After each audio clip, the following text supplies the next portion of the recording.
दोस्तों, अगर आप बाज़ार में अपना पैसा इन्वेस्ट करना चाहते हैं तो अभी जुड़े एंजल ब्रोकिंग के साथ में, क्योंकि यहाँ आपको मिलती है एक अच्छी एडवाइस और भरोसेमंद सर्विस। और यहाँ अकाउंट ओपन करना भी है बिल्कुल फ्री ऑफ कॉस्ट। तो आज ही जुड़े एंजल ब्रोकिंग के साथ में। अकाउंट ओपनिंग लिंक डिस्क्रिप्शन में है।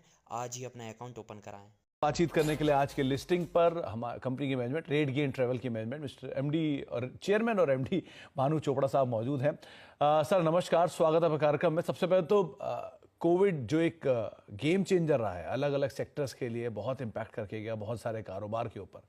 तो कोविड के बाद अब सिचुएशन किस तरह की है और किस तरह की रिकवरी देखने को मिल रही है, स्पेशली होटल्स के सॉफ्टवेयर में, सर्विसेज में?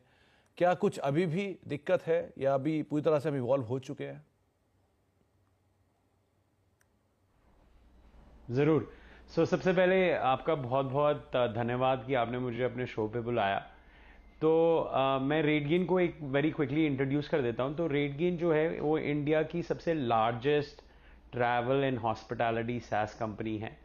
तो सैस होता है सॉफ्टवेयर एज अ सर्विस। तो हम बेसिकली टेक्नोलॉजी सॉल्यूशंस प्रोवाइड करते हैं ट्रैवल एंड हॉस्पिटैलिटी इंडस्ट्री को।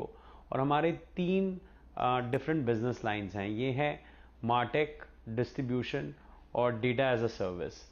और मैं आपको बड़ी क्विकली समझा देता हूँ कि ये बिजनेस लाइंस क्या हैं।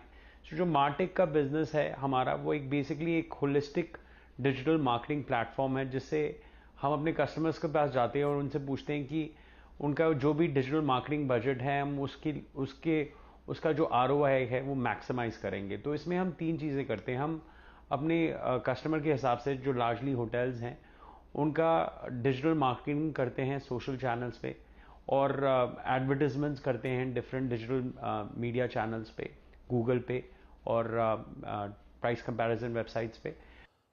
सर रिसेंटली हमने अलग अलग जो मैनेजमेंट हैं सेक्टर्स की, उनसे बातचीत की। हाल में ओयो वालों से भी हमारी बातचीत हुई। उनका मेजर फोकस अनऑर्गेनाइज स्पेस के ऊपर है। तो आपका फोकस, क्या आप भी अनऑर्गेनाइज या ऑर्गेनाइज स्पेस के ऊपर कामकाज कर रहे हैं? और दूसरा, जो कंपनी का होटल सेगमेंट का रेवेन्यू है, उसमें टॉप होटल चेन से कितना रेवेन्यू एक्सपेक्ट करते हैं? तो जो होटल रेवेन्यूज़ हैं वो हमारा ऑलमोस्ट 80% है। बाकी 20% बाकी सेगमेंट से आता है। Online travel agents, car rental companies, cruise liners, tour operators, और अभी हाल ही में ही हमने एयरलाइन और वेकेशन रेंटल में भी एंट्री की है, जो दूसरे सब सेगमेंट्स हैं। और जो आपका क्वेश्चन है, हमारा टारगेट मार्केट जो है, अगर मैं आपको मार्केट का एक ले ऑफ द लैंड दूँ, तो जो होटल सेगमेंट है उसमें लगभग 1 मिलियन या 10 लाख होटल हैं। तो हमारा फोकस जो है वो टॉप 3 लाख होटल्स में है। हमारा इतना अनऑर्गेनाइज में ना रह के मिड मार्केट और जो एंटरप्राइज कस्टमर्स हैं, क्योंकि जो वर्ल्ड की सबसे बड़ी चेन्स हैं वो सारे ही हमारे कस्टमर्स हैं। In fact the top 23 out of the top 30 hotel chains ये हमारे कस्टमर्स हैं। तो हमारा फोकस ये जो टॉप 300,000 होटल्स हैं, जो किसी तरह किसी लार्ज ग्रुप या चेन के साथ इन्वॉल्व हैं, हमारा फोकस लार्जली उन्हीं में ही रहता है। अच्छा सर, एक चीज़ और, क्योंकि अनऑर्गेनाइज या जो मार्केट की हमने बात की, लेकिन आने वाले समय के लिए company US market, European market, जो किसी भी कंपनी के लिए बड़े मार्केट्स होते हैं, उनमें कैसे एक्सपैंड कर रही है? क्या प्लान है वहाँ पर?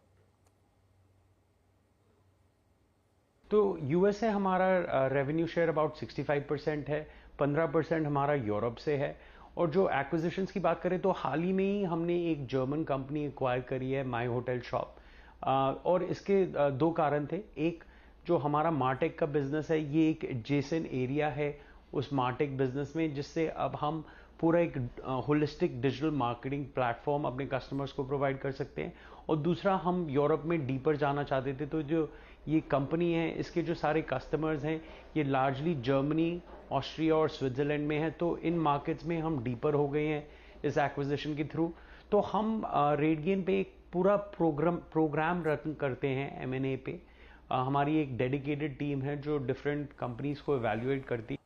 अच्छा भानु सर, एक चीज़ और, ये जो कंपनी के बाकी कारोबार जिनकी भी थोड़ी पहले आप बात कर रहे थे, जैसे कि एविएशन हुआ, कार रेंटल कंपनीज हुई, इनको लेकर कंपनी कैसे एक्सपैंड करेगी? क्या मान के चलें कि आने वाले समय में नए ग्रोथ सेगमेंट होंगे जहां पर कंपनी को बढ़िया रेवेन्यूज जनरेट होगा?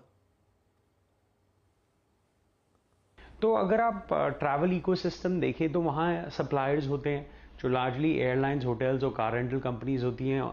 और अब नया एक जो सेगमेंट है वो वेकेशन रेंटल का है, जो आप एयरबीएनबी पे जो वेकेशन होम्स बुक करते हैं। और दूसरा जो इंटरमीडियरीज हैं, जो एग्रीगेटर्स जैसे कि आपने कहा, तो हमारा हर सप्लायर में अब हम हैं। हम कार रेंटल कंपनीज को भी करते हैं, एयरलाइंस को भी हाल ही में हम उस इंडस्ट्री में भी घुसे हैं, हम वेकेशन रेंटल में भी घुसे हैं। और जो इंटरमीडियरीज की मैं बात करूं तो हम ये टूर ऑपरेटर्स, ओटीएस, इन सब के साथ काम करते हैं। तो जो एक बहुत हमारे लिए सनराइज हम देख रहे हैं इंडस्ट्री है ये, तो वो बहुत ग्रोथ एरिया हमें लगता है। बहुत वहाँ पे हमें अपॉर्चुनिटी दिखती है और यही प्रोडक्ट अब हम दूसरे सेगमेंट्स में भी लेके जा रहे हैं। जी। जैसे कि मैंने कहा कि हम कार रेंटल फ्रेंचाइजीज में भी हमें ये बहुत अपॉर्चुनिटी दिखती है, क्योंकि ओके, तो बहुत बहुत शुक्रिया भानु सर हमारे साथ मौजूद रहने के लिए। थोड़ी सी डीली लिस्टिंग ज़रूर रही, लेकिन मार्केट्स क्योंकि ऊपर सेल ऑफ दिखा रहे हैं तो उसका भी एक इम्पैक्ट रहेगा। लेकिन अदरवाइज बहुत बहुत शुक्रिया सर अपना समय में देने के लिए और हमसे बातचीत करने के लिए, तमाम विस्तार योजनाओं पर चर्चा करने के लिए।